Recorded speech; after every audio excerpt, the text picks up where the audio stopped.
समझदार और बढ़िया शिक्षा है। ये गांधी जी का मंतव्य है, ये इनकी मेंटेलिटी है कि वो चाह रहे थे हम अगर कुछ सीखना है तो हम प्यार से भी सीख सकते हैं। जरूरी नहीं कि हर जगह हम लड़ाई झगड़ा करें, शांति से भी हम बातचीत कर सकते हैं। वह बच्चों को मिलने वाली साधारण अक्षर ज्ञान की शिक्षा के बाद नहीं, पहले होनी चाहिए। ग्रेजुएशन कर ले तब हम कुछ शिक्षा दे, अध्यात्म से जुड़ा जो कि नहीं है, साथ ही साथ सब सीख जाएगा। एक काम करना तो दूसरा काम करना ही, सब एक ही साथ करो, सब हो जाएगा। एक काम करो तो भी लाइफ टाइम में होगा और आधी अधूरी ज्ञान हो जाएगी।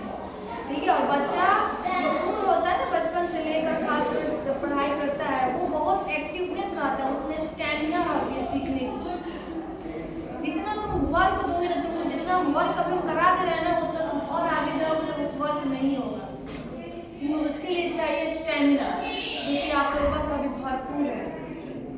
ठीक है। इसी पे बल बोल रहे हैं कि वह बच्चों को मिलने वाली साधारण अक्षर ज्ञान की शिक्षा के बाद नहीं, पहले होनी चाहिए।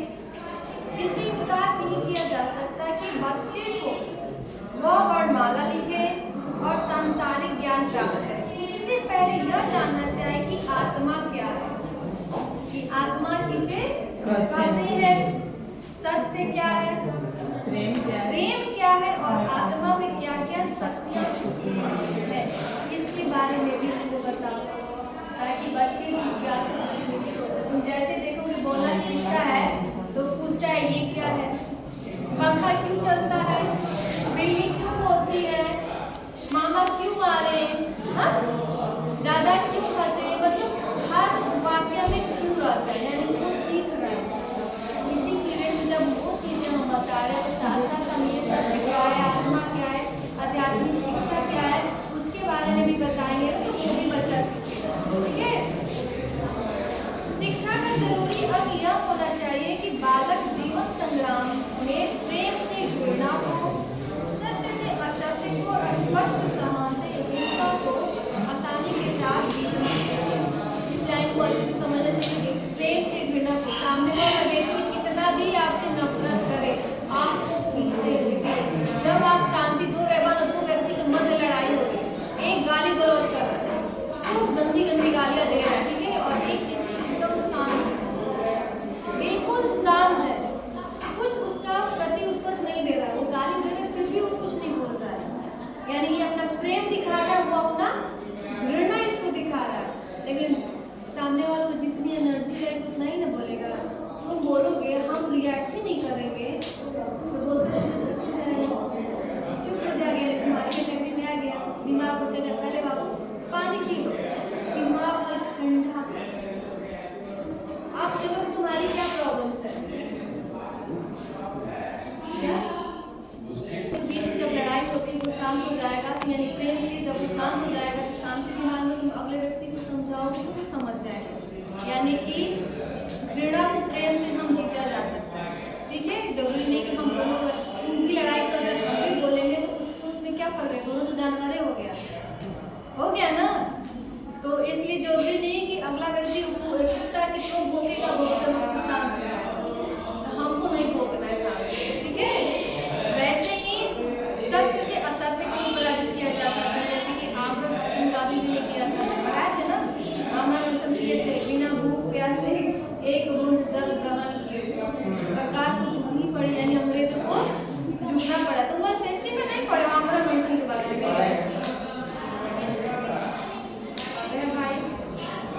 कष्ट सहन से हिंसा को आसानी के साथ जीतना सीखे। लाइन समझ में आई? आगे बढ़े।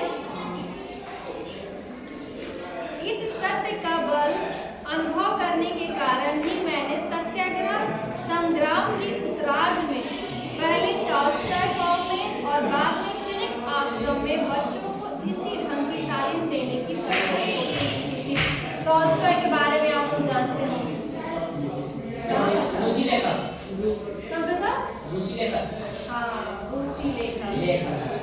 लियो टॉल्स्टॉय 9th क्लास में चैप्टर पढ़ता है।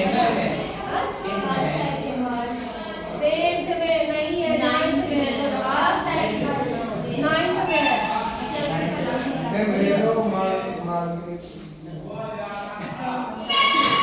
टॉल्स्टॉय का जो आश्रम था और फिनिक्स आश्रम में जो बच्चे पढ़ते थे वहाँ पे इन्होंने शिक्षा दी है।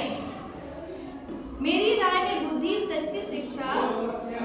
सच्ची शिक्षा शरीर के स्थूल इंद्रियों अर्थात हाथ, पैर, आँख, कान, नाक वगैरह के ठीक ठाक उपयोग और तालीम यानी कि शिक्षा के द्वारा ही हो सकती है। यानी कि सभी चीज की हम नॉलेज दें तो साथ साथ सब तो साथ में बच्चा सीख जाएगा, क्योंकि वो उसका ब्रेन बहुत एक्टिव है। ठीक है। दूसरे शब्दों में बच्चे द्वारा इंद्रियों का बुद्धिपूर्वक उपयोग उनकी बुद्धि के विकास का जल्द से जल्द और उत्तम तरीका है। बात समझ में आया कि बताने से उसके दूसरी तरफ बताओ बच्चे को कैसे इंद्रियों को प्रयोग के 5 इंद्रियां होती है, ये 5 होती है ना, कौन सी इंद्रिय कहाँ है, उसका क्या काम है, सभी के बारे में मतलब कि पढ़ाई के सबकी आँख नाक की तुम्हारे बताओ, टंग कहाँ है, आइज कहाँ है, हेयर्स कहाँ है, ईयर्स कहाँ है, नेल्स किसे कहते हैं, फोरहेड किसे कहते हैं, अपर लिप किसे कहते हैं, ये सब तो बताओ बच्चे। साथ ही साथ उंगलियां किसे कहती हैं, हम एक हाथ का इस्तेमाल से कौन कौन सा काम कर सकते हैं, ये सभी बताओ। ठीक है। साथ ही साथ सब चलो ये कौन बोल रहा है, महात्मा गांधी जी। परंतु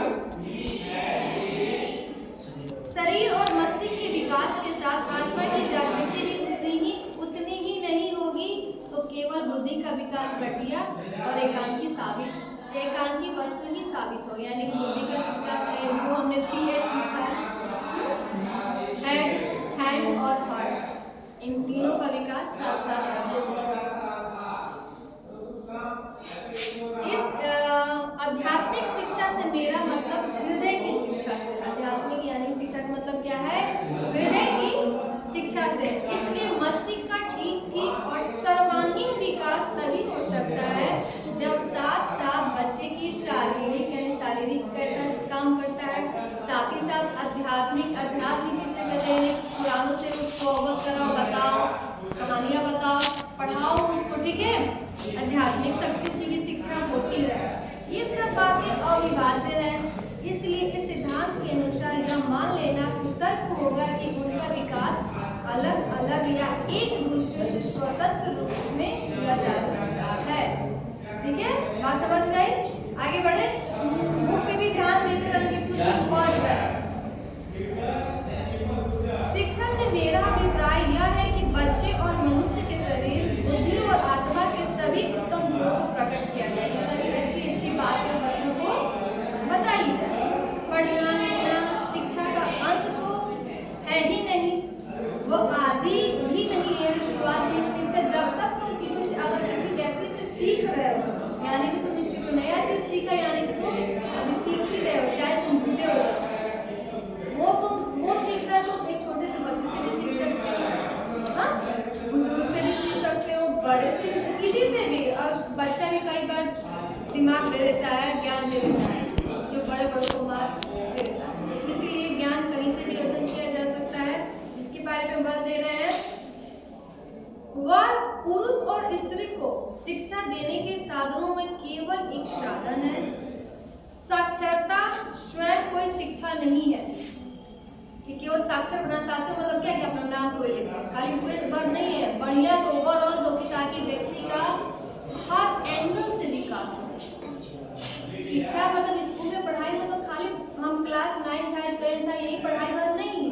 पढ़ाई के साथ कौशल सीखो, आध्यात्मिक ज्ञान हो, तब तुम्हारा ओवरऑल विकास होगा, हर तरह से विकास होगा। तुम सबसे ज्यादा टाइम तुम नहीं दे रहे। ठीक है। आगे बढ़े।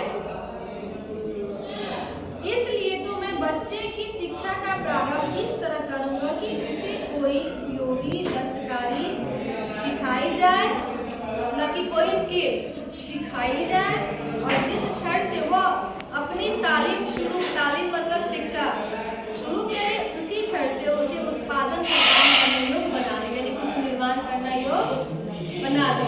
ठीक है। कि ताकि अपना खर्च को खुद वहन कर सके, माता पिता से ना मैं पिताजी हमको दीजिए ना 500 रुपया चेंज करेगा, चश्मा खरीदना है, सब चश्मा लगा के जाते हैं, कर सकते हैं। ये शौक है पूरा करो।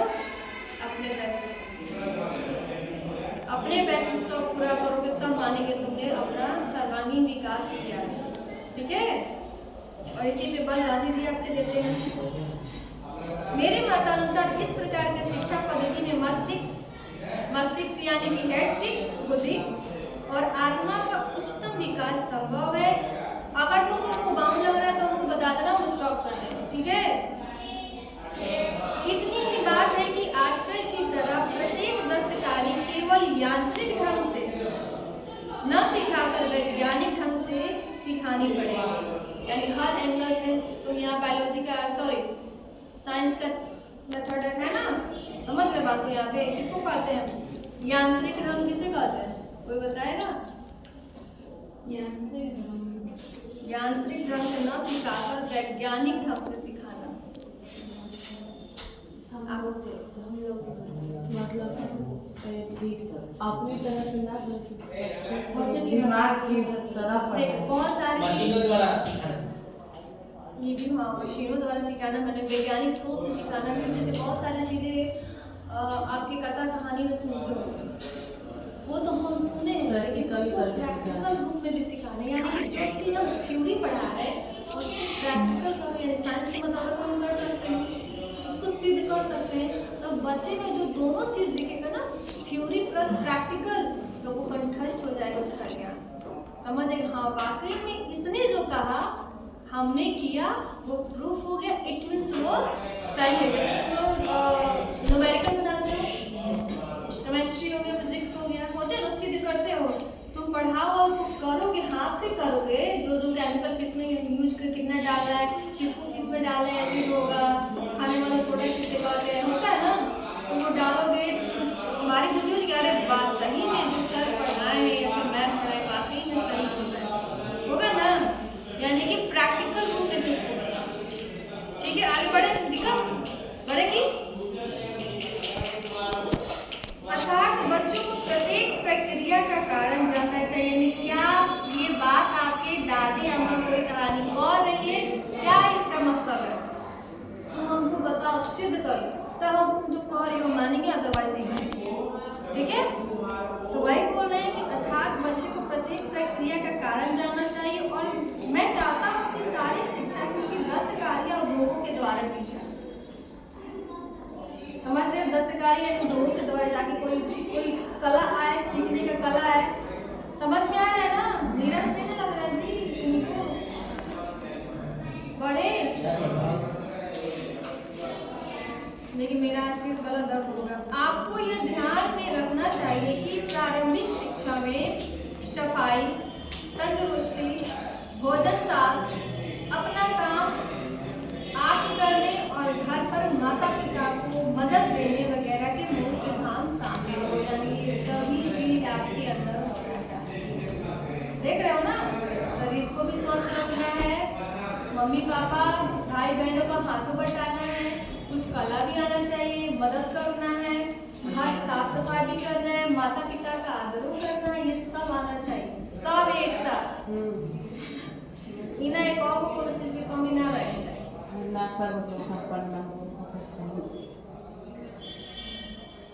मौजूदा पीढ़ी के लड़कों को स्वच्छता और स्वावलंबन का कोई ज्ञान नहीं होता है।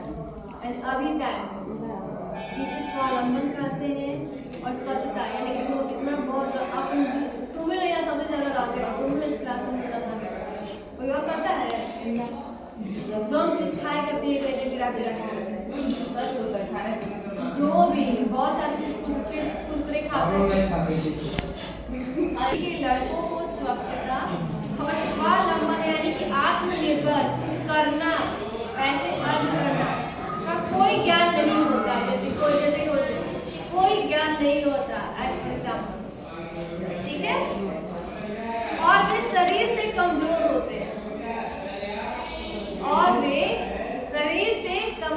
हैं, इसलिए मैं संगीत में कवायद के जरिए उनको अनिवार्य शारीरिक तालीम दिलवाऊंगा, यानी शारीरिक शिक्षा दिलवाऊंगा। समझ में आ रही है? आगे बढ़े।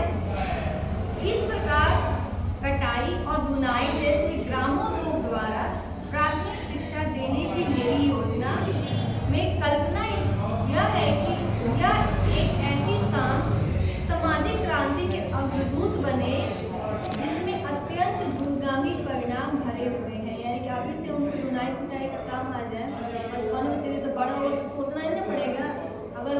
जीवन में सफल हो तो कम से कम अपना बिजनेस तो कर सकता है ना, कैपेबल तो हो गया ना। तो कहाँ से उसकी शिक्षा मिली?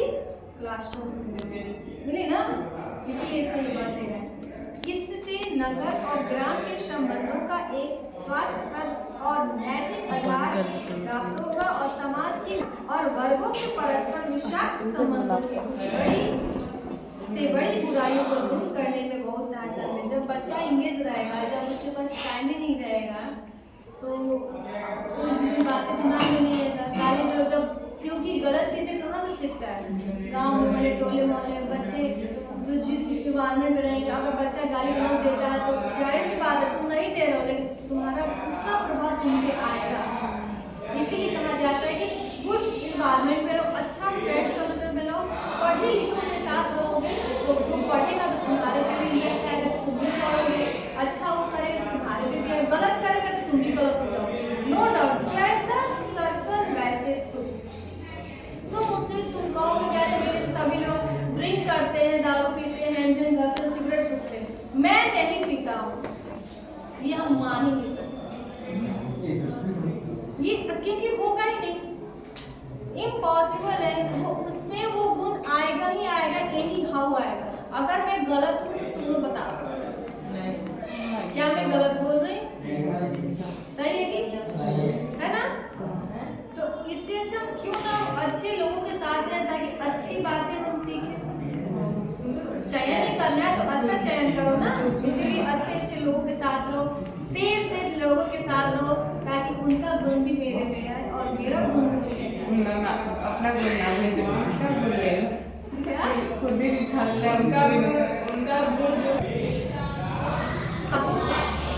दिन दिन बढ़ने वाला घास रुक जाएगा, जो ग्रोथ है नीचे जो जा रहा है वो रुक जाएगा और एक दिन ऐसी अधिक न्यायपूर्ण व्यवस्था की बुनियाद पड़ेगी जिससे गरीब अमीर का अप्राकृतिक भेद न हो और हर एक के लिए गुजर के लायक कमाई और स्वतंत्रता के अधिकार का आश्वासन, यानी इससे हम करेंगे ना तो अमीरी गरीबी भी खासा खत्म हो जाएगा, भेदभाव खत्म हो जाएगा।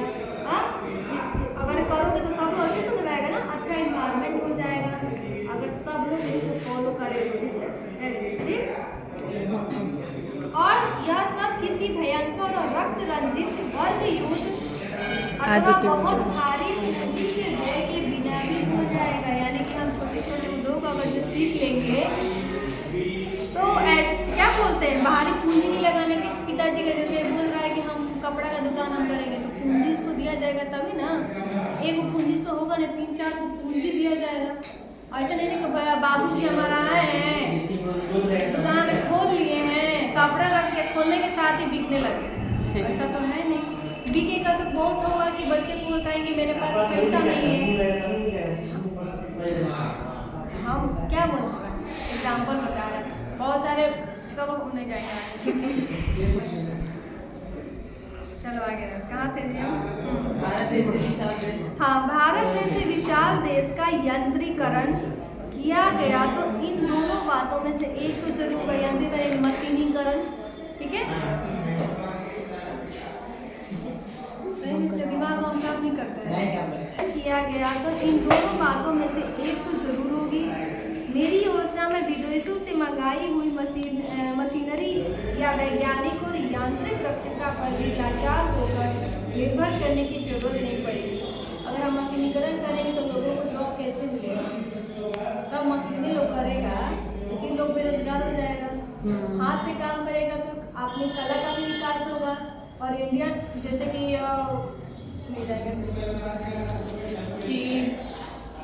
चीन है, जापानी तो है, जो अंग्रेज थे आपको यहाँ भाई कुछ कहाँ का है ना, एग्जाम्पल देना पड़ता है। चलो कोई नहीं, समझ में आया ना बातों को। यंत्रीकरण बल नहीं देने के लिए ताकि इंडियन वासी अगर अपना काम करेंगे, अपना मशीन बनाएंगे, अपना लोग काम करेंगे तो एक तरफ रोजगार भी मिलेगा और अपने कला का निखरेगा, विकास भी होगा। मेरी योजना में विदेशों से मंगाई हुई मशीनरी या वैज्ञानिक और यांत्रिक दक्षता पर भी लाचार होकर निर्भर करने की जरूरत नहीं पड़ेगी। आखिरी बात यह है कि बड़े बड़े विशेषज्ञों की बुद्धि की जरूरत न होने के कारण एक तरह से जन साधारण के भाग्य का निपटारा स्वयं उन्हीं के हाथ में रहेगा। सब कुछ मशीनरी के हाथ में हो जाएगा, जो कि नहीं होना चाहिए। जब भारत को स्वराज मिल जाएगा तब शिक्षा का क्या ध्येय, यानी ध्येय मतलब क्या लक्ष्य होगा। जब आज़ादी मिल जाएगी, चलो अभी तो हम आज़ादी के लिए लड़ाई लड़ रहे हैं, अब यहाँ शिक्षा कूट कूट कर भरी है, ठीक है। लेकिन जब भारत आज़ाद होगा तो सबसे पहले क्या दायित्व होगा, सबसे पहले यही दायित्व होना चाहिए कि शिक्षा में सुधार करना है। अगर सब शिक्षित हो जाएंगे तब तुम अगर किसी को कुछ कहोगे तो तुम्हारी बातों को समझेगा, गहराई से मंथन करेगा, तब वो आगे अपना व्यक्त भी करेगा। तो इसमें बोल रहा है कि ध्येय क्या है, तो चरित्र निर्माण। मैं साहस, बल, सदाचार और बड़े लक्ष्य के लिए काम करने में आत्मोत्सर्ग की शक्ति का विकास कराने की कोशिश, और ये सभी एक व्यक्ति के अंदर हो। यह साक्षरता से ज़्यादा महत्वपूर्ण है। किताबी ज्ञान तो उस बड़े उद्देश्य का एक साधन मात्र है। किताबी ज्ञान सही में एक साधन है लक्ष्य तक पहुंचने के लिए, लेकिन सर्वांगीण विकास के लिए ये फॉर्मूला कारगर है। मेरा ख्याल है कि अगर व्यक्ति का चरित्र निर्माण करने में हम सफल हो जाएंगे तो समाज अपना काम आप संभाल लेंगे। यानी कि हम ही ये भी एक समाज का छोटा सा रूप है कि जहाँ 3 से 4 लोग एक जगह बात कर रहे हैं, वो समाज का निर्माण हो जाएगा। और जब पढ़े लिखे लोग रहेंगे तो समाज का निर्माण में सुखद होगा, अच्छा होगा, हेल्दी होगा ना। अब ब्रॉड सोचोगे तो जो पार्शलिटी लेडीज एंड बॉयज में होती है वो भी नहीं होगी, हाँ? जो केवल और केवल यूपी और बिहार में रह रहे खासकर, बाकी जगहों पे ऐसा नहीं है। झारखंड है सबसे अच्छा, कहीं शिक्षा खासकर है ना केरला है, वहाँ पुरुषों से ज़्यादा स्त्रियाँ आ गए। वहाँ पे लोग ना सबसे ज़्यादा पढ़ाई पे बल देते हैं, और उधर की लड़कियाँ जो है ना 80% साइंटिस्ट बनती हैं। ये सब गवर्नमेंट जॉब नहीं करती हैं, ज़्यादा से ज़्यादा एवरेज में वो साइंटिस्ट बनते हैं। सुधरे का लोग केरला साइड से, बहुत सारे सब मंगलयान के पिक्चर देखे होंगे, सब केरला साइड जितनी भी खाली लेडीज थी केवल उसमें। तो पढ़ाई पे उधर की पढ़ाई ज़बरदस्त होती है, और वहाँ के पेरेंट्स इतने एक्टिव है ना कि पहले पढ़ाई उसके बाद मैंने पहली प्राथमिकता वो, और पढ़ो तो कॉन्सेप्ट से, रट्टी रटाई तो होता नहीं। अगर तुम कॉन्सेप्ट को समझ गए तो अपनी बुद्धि विवेक से लिख दोगे। ऐसा रट्टू करोगे तो 2-4 दिन याद रहेगा, फिर आगे भुला जाओ, एग्जाम में भुला जाओ। जहाँ कौन सी याद किए, याद नहीं याद आ रहा है।